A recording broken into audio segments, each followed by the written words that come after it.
coming out to celebrate the 40th anniversary of Roe v. Wade. 40 years ago, the Supreme Court handed down one of the most important decisions for reproductive rights and reproductive justice in this country, and we are so excited to honor that today. And we thank you all for being here and sharing that with us. There is no cause as worthy as protecting a woman's constitutional right to privacy, a woman's constitutional right to access an abortion should she feel that's the right decision. There is nothing more worthy than standing up for what you want your government to do and what your government to not do. This is a real important issue. You are paving the way for our daughters and our sisters and for the generations that come behind us to really understand what their life should be, what their quality of life should be, and again, what the role of government should be. It's personal right to privacy, which, by the way, Roe versus Wade ensured 40 years ago and said clearly in the 9th Amendment and the 14th Amendment, this right was reinforced by, I might add, a fairly conservative Supreme Court. So this is not an extreme position. This is a position that Thomas Jefferson would support. This is a position that Thomas Jefferson would say, my goodness, what the heck has happened to the Commonwealth? 2 years ago, the General Assembly majority, together with the governor, pushed through legislation that did real damage to Virginia's women. They pushed through legislation that might close women's health centers across the state.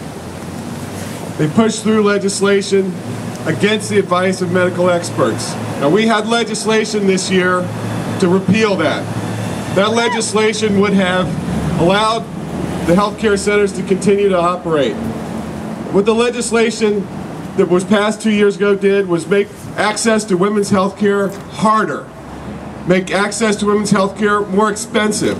That was wrong. What the legislature did then was wrong then, and it's wrong now. Roe is law! Let's see those signs! Roe is law!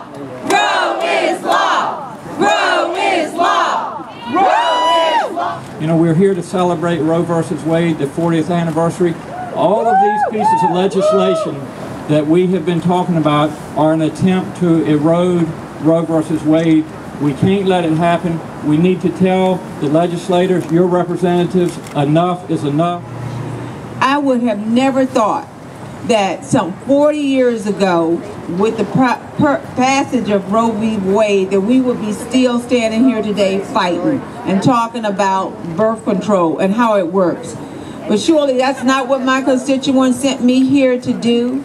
But last year I was forced to have that conversation because of legislation like personhood, mandatory ultrasound, HPV vaccine repeal, and the list just goes on and on. But most of those measures were advanced by males in that body. But I want to be very clear that many members of both chambers and many men throughout the Commonwealth have fervently supported women's health issues and thought that it was just foolishness, and it absolutely is. But the fact still remains that that legislation advanced last year and was submitted by individuals who will never become pregnant. A woman's body, we should let the voice of women be a part of that conversation. Because when women speak and we are heard, good policy is passed. When we speak and we are heard, you don't have to debate whether or not it's reasonable for the state to require invasive medical procedures. When we speak and we are heard, you don't have to debate what is and what isn't birth control. When we speak and we are heard, you have reasonable conversation about whether we should require that our girls and boys are vaccinated against the human papilloma virus.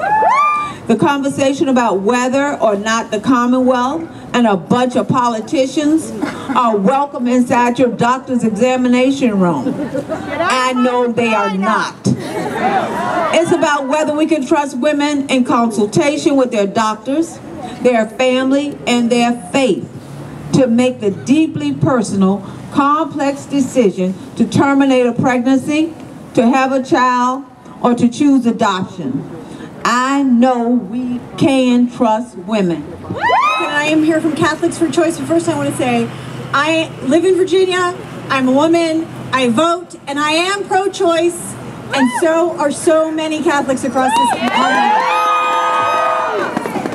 Catholics support policies that enable women to take care of the whole person and to make their own decisions about whether and when to have children, and the laws to ensure that all healthcare is accessible and affordable and comprehensive for everyone. Support for choice is not enough by itself.